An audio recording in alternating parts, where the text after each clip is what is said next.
نبی پاک صلی اللہ تعالیٰ علیہ وسلم کے صحابہ حضور سے سوالات کرتے تھے۔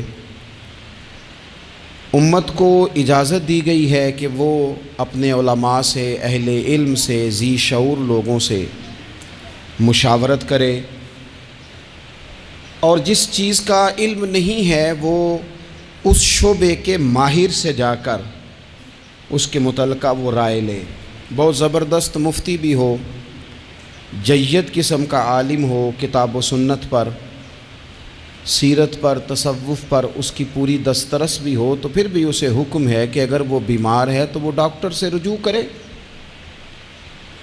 اس سے وہ سوال پوچھے، اپنی تسلی کرے اور اپنے حفظان صحت کے اصولوں کے مطابق وقت گزارے، لیکن وہ ضرورت کا، بے تکا نہیں، غلط نہیں، بحث کے لیے نہیں۔ نبی پاک صلی اللہ تعالیٰ علیہ وسلم نے اس کی حوصلہ افزائی ان الفاظ کے ساتھ فرمائی ہے جو ابو داؤد شریف میں موجود ہیں۔ حضور علیہ الصلوۃ والسلام نے فرمایا کہ جہالت سے نجات حاصل کرنے کا ذریعہ سوال ہے۔ سوال پوچھو تاکہ تمہاری جہالت دور ہو جائے، لیکن اس کے کچھ قاعدے، کچھ ضابطے، کچھ اصول ہیں۔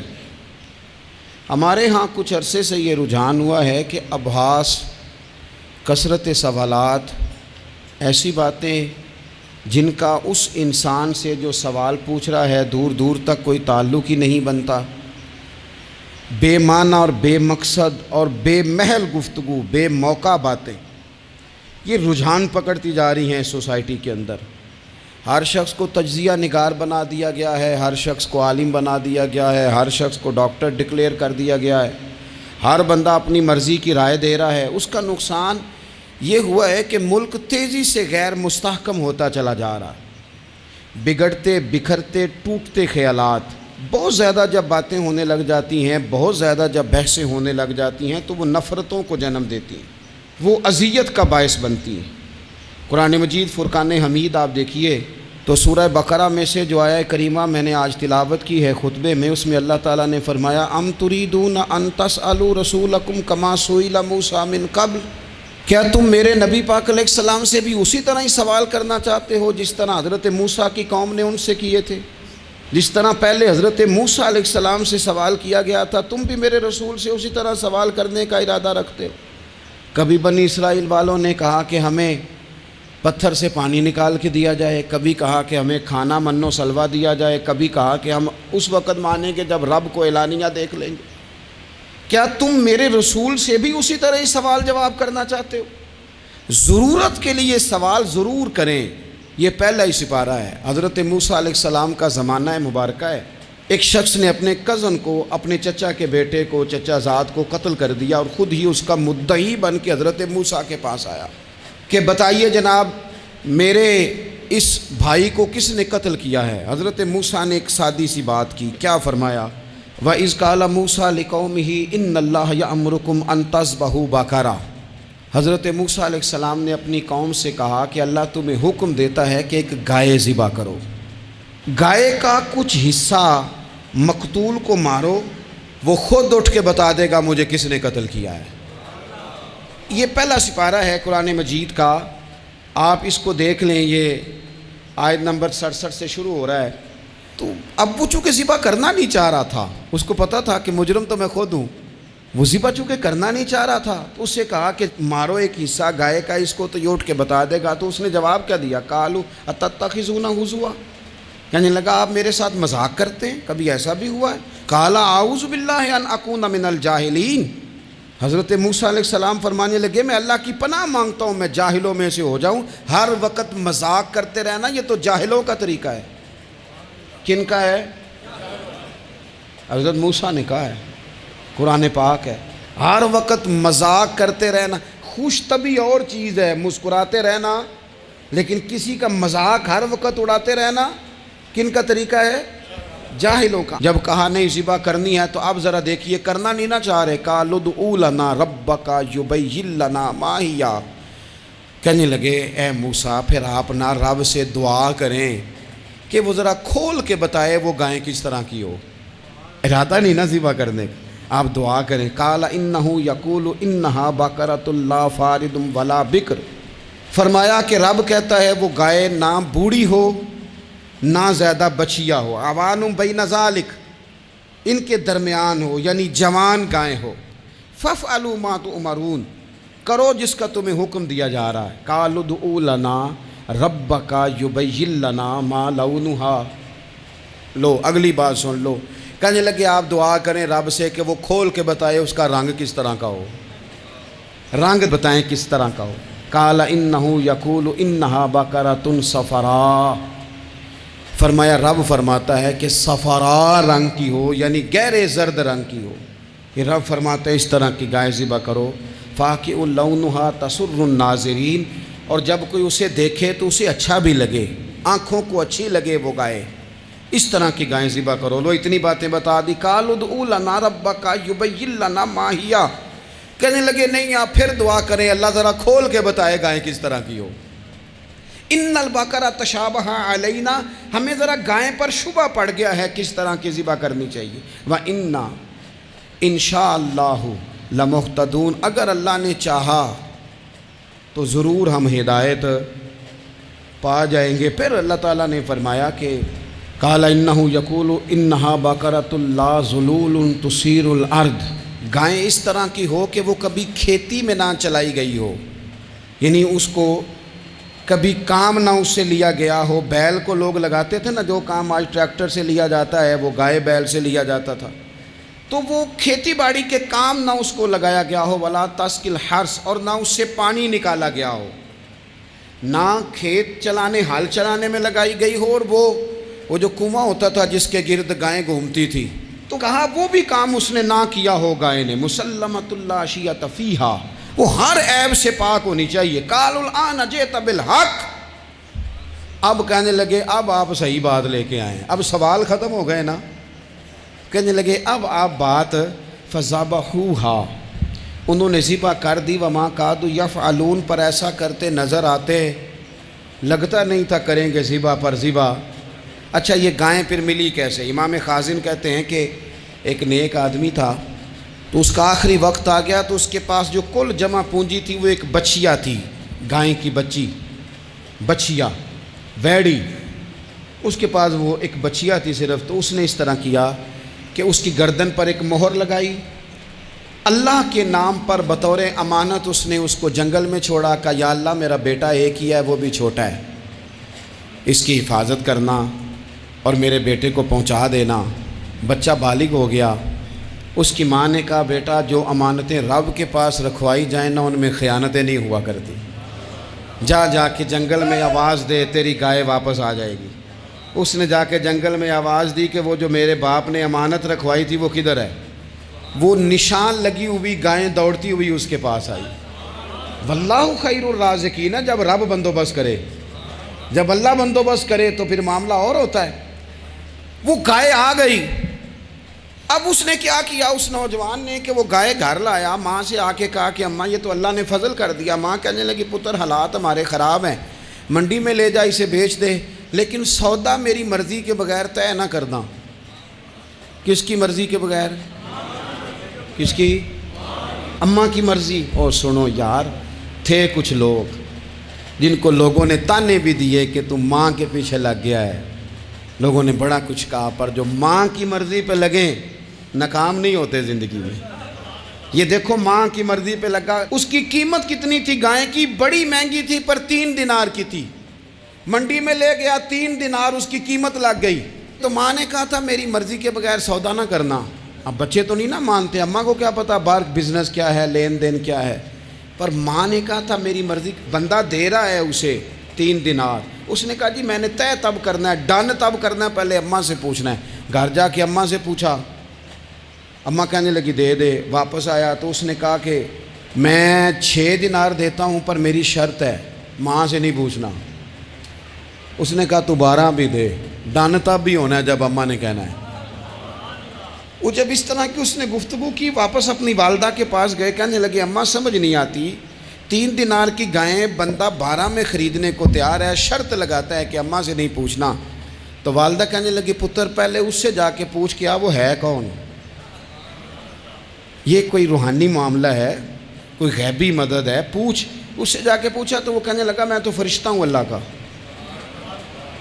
تو نے گائیں بیچنی نہیں، اس لیے کہ تیرا باپ بھی نیک ہے، تیری ماں بھی نیک ہے، رب تیرے رزق میں برکت پیدا فرمانا چاہتا ہے۔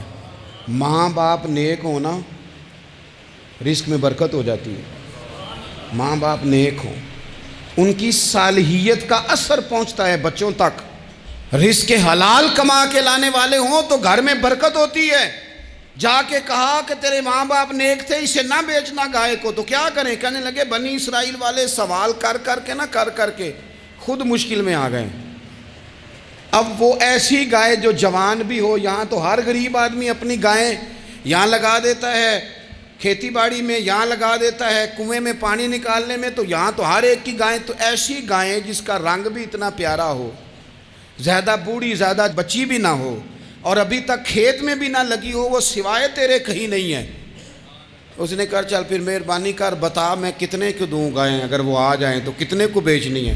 اسے کہنا کوئی نہیں، ریٹ تو زیادہ کرنا ہی نہیں، ان سے کہنا گائے کے اندر سے گوشت نکال دیں اور جتنا گوشت ہے اتنے پیسے بھر دیں، اس کی کھلڑی بھر دیں۔ اب وہ بنی اسرائیل والے ڈھونڈتے پہنچ گئے، کہا جناب گائیں 3 دینار کیا 6 لے لو۔ اس نے کہا نہ بھائی، ذبح کروں گا، گوشت نکالوں گا، جتنا وزن گوشت کا ہے اتنے پیسے بھرو گے کھال میں تو پھر گائے تمہیں ملے گی۔ اب مجبور تھے، کیا کرتے؟ ابن کثیر حدیث لائے ہیں، امام سیوطی نے در منصور میں بھی لکھی ہے، نبی پاک صلی اللہ علیہ وسلم نے فرمایا سنو جوانوں اور اسے دل کی تختی پہ لکھو، نبی پاک علیہ السلام نے فرمایا اگر بنی اسرائیل والے زیادہ سوال نہ کرتے تو اتنی مشکل کا شکار نہ ہوتے۔ انہوں نے سوال اتنے کیے کہ چارہ نہیں ہے اب ان کے لیے، چارہ نہیں ہے اب ان کے لیے کہ یہ ادھر ادھر جا سکے، مجبوری بن گئی، یہی گائے خریدنی ہے، یہی لے جانی ہے۔ اب اتنا سارا مال جمع کر کے وہ گائے خریدی، ذبح کی، تو مقتول کو جب اس کا ایک حصہ مارا تو اس نے اٹھ کے کہہ دیا یہ جو مدعی بنا ہوا ہے نا، یہی تو میرا قاتل ہے، یہی تو میرا قاتل ہے، یہی تو ہے، اس نے یہ سارا کام کیا ہے۔ تو زیادہ سوالات کرنا، بہت زیادہ سوالات کرنا، ہر وقت بحث میں رہنا، نبی پاک صلی اللہ تعالیٰ علیہ وسلم نے منع فرمایا، اور میرے رسول پاک علیہ السلام نے فرمایا یاد رکھو 3 چیزوں سے ہمیشہ بچو، بخاری مسلم میں موجود ہے۔ ایک تو فرمایا کثرت کیلو کال سے بچو، زیادہ بحث نہ کرو، اور دوسرا حضور علیہ السلام نے فرمایا مال کو ضائع کرنے سے بچو، اور تیسرا فرمایا زیادہ سوال نہ کیا کرو، زیادہ سوال نہ کیا کرو۔ ایک مقام پہ نبی پاک علیہ السلام نے فرمایا حج فرض ہے۔ ایک صاحب نے اٹھ کے پوچھا حضور ہر سال؟ حضور خاموش ہو گئے۔ پھر پوچھا حضور ہر سال؟ سرکار خاموش ہو گئے۔ تیسری بار پھر پوچھا حضور ہر سال؟ نبی پاک علیہ السلام نے فرمایا زیادہ سوال نہ کیا کرو، میرے منہ سے نکل جاتا نا ہر سال فرض ہے تو رب نے ہر سال فرض کر دینا تھا، تمہارے لیے مشکل ہوتی۔ اور فرمایا جس چیز کے لیے میں تمہیں حکم دوں وہ کر دیا کرو، اور جس چیز میں تمہیں آزاد کر دوں اس میں آزاد ہو جایا کرو، زیادہ باریکیوں میں نہ جایا کرو۔ جن لوگوں نے بھی باریک بن کے چیزیں ڈسکس کرنی چاہی نا، الجھ گئے، تنگ آ گئے، اور جو کسی ایک دروازے کے فقیر تھے، ایک دروازے کے فقیر تھے، ایک دروازے کے فقیر تھے، کسی ایک راہ سے خیرات لیتے تھے، زیادہ الجھاؤ نہیں پیدا کیا انہوں نے۔ میں کہہ چکا ہوں علم حاصل کرنے کے لیے سوال ضرور کریں، لیکن بحث کے لیے اور الجھاؤ پیدا کرنے کے لیے، نئی سے نئی راہ تلاش کرنے کے لیے یہ بات درست نہیں ہے۔ بلکہ بخاری مسلم میں ایک حدیث ہے جس کو پڑھ کے انسان بار بار سوچنے پہ مجبور ہو جاتا ہے کہ اس طرح بھی ہوتا ہے۔ حضرت انس بن مالک رضی اللہ تعالیٰ عنہ ارشاد فرماتے ہیں ہم سب حضور کی بارگاہ میں بیٹھے تھے، بخاری مسلم ہے، نبی پاک علیہ السلام تشریف فرما تھے، حضور کی عادت مبارکہ تھی جہاں موقع آیا حضور بیٹھ گئے، حضور زمین پہ جلوہ فراز تھے، صحابہ کرام نے سوال پوچھنے شروع کیے، سوال پوچھنے شروع کیے، یہ بھی بتائیں یہ بھی بتائیں۔ کچھ نوجوان تھے انہوں نے کچھ سوالات شروع کیے، انہوں نے بہت زیادہ سوالات کیے کثرت سے۔ تو حضرت انس بن مالک رضی اللہ تعالیٰ عنہ فرماتے ہیں بہت سوالات، جب زیادہ سوال ہو گئے نا، اللہ کے رسول صلی اللہ علیہ وسلم اٹھ کے نا ممبر پہ بیٹھ گئے، فرمایا پوچھو جو تمہارا جی چاہتا ہے میں بتاؤں گا، پوچھو، کرو سوال کرو۔ ایک شخص نے اٹھ کے عرض کی یا رسول اللہ میرا باپ کون ہے؟ فرمایا حذیفہ۔ دو لوگ اور اٹھے، یا رسول اللہ ہمیں لوگ تانے دیتے ہمارا باپ۔ فرمایا تمہارا باپ وہی ہے جس کی طرف تم منسوب ہو، اسی باپ کی جائز اولاد ہو۔ ایک بندہ اور اٹھا، اس کا لہجہ بھی کچھ اس طرح کا تھا، کہنے لگا حضور میں جنت میں جاؤں گا کہ جہنم میں؟ کئی دفعہ نا چیزیں راز میں رہیں تو وہ ٹھیک رہتی ہیں، لیکن جن کو راز کھولنے کا شوق ہو ان کے اپنے بھی کھل جایا کرتے ہیں، ان کے کھل جاتے ہیں، پھر وہ تکلیف میں آتے ہیں۔ یاد رکھیں حضور میں جنت میں جاؤں گا کہ جہنم میں؟ حضرت انس بن مالک کہتے ہیں کریم بولے، مور لگنے لگی، ہم کانپنے لگے۔ حضور نے فرمایا تو جہنم میں جائے گا، دوزخی ہے تو۔ بس جب وہ سناٹا چھا گیا، اب ڈر تھا کہ کچھ اور باتیں نہ، یہ کثرت سوالات کی وجہ سے حضور ناراض ہو گئے۔ کہتے ہیں فٹافٹ حضرت عمر اٹھے، فٹافٹ، اور کوئی معافی نہیں مانگی، کوئی بات نہیں کی۔ جناب عمر تھے نا، آئے عمر تیرے جملوں پہ مر جاؤں، ان راہوں پہ قربان جہاں سے عمر چلتے تھے۔ ہر حکمران تیری بات کرتا ہے، پر عمر تیرے ایک ایک فیصلے پہ میری اولادیں قربان۔ ایسا بھی شخص کوئی پلٹ کے دنیا میں آئے گا جیسا خطاب کے گھر عمر پیدا ہوا۔ حضرت فاروق اعظم اٹھے، یوں ہاتھ باندھے، رو پڑے، کہنے لگے نہ حضور نہ، رضیت باللہ ربا وبالاسلام دینا وبسیدنا ومولانا محمدا نبیا ورسولا۔ حضور ہم بڑے راضی ہیں کہ اللہ ہمارا رب ہے، سونیا بڑے راضی ہیں کہ دین ہمارا اسلام ہے۔ یا رسول اللہ ہم بڑے راضی ہیں کہ اللہ نے آپ کو ہمارا نبی بنا کے بھیجا ہے۔ حضور بڑے، یوں ہاتھ باندھیں، نہ ساڈا بولیا چولیا معاف کری، غلطی ہو گئی حضور جوانوں سے، نہیں ایسا حضور، نہ اس سے زیادہ کوئی پردہ نہ کھول جائے کہ رضیت باللہ ربا وبالاسلام دینا وبسیدنا ومولانا محمدا نبیا ورسولا۔ وہ ضرورت کے لیے سوال ضرور پوچھا جائے، حضور پسند کرتے تھے، لیکن بحث میں الجھ جانا، ہر وقت دین کو تختہ مشق بنا لینا، ہر وقت میرا دل تڑپتا ہے، کبھی کبھی سوچتا ہوں یہ میرے نبی پاک کا دین ہے، کیا یہ صرف دنیا میں بحث کے لیے آیا ہے؟ جس کو 4 لفظ آئے اس نے میرے حضور کے دین کو ذریعہ بحث بنا لیا۔ صبح بھی بحثیں، شام بھی بحثیں۔ کریم محبوب علیہ السلام نے جو طائف میں روڑے کھائے تھے وہ اس لیے کہ امت بیٹھ کے بحثیں کریں، اس لیے امام علی مقام نے سارا گھرانہ کربلا میں دے دیا کہ تم بحثیں کرو۔ عمل کب کریں گے؟ کرو بحث، صبح بھی کرو، ہر بندہ کرے، مولوی بھی کرے، مفتی بھی کرے، مناظر بھی کرے، اور چلو علماء تو کبھی اعلاء کلمت الحق کے لیے کوئی گفتگو کر بھی لیں۔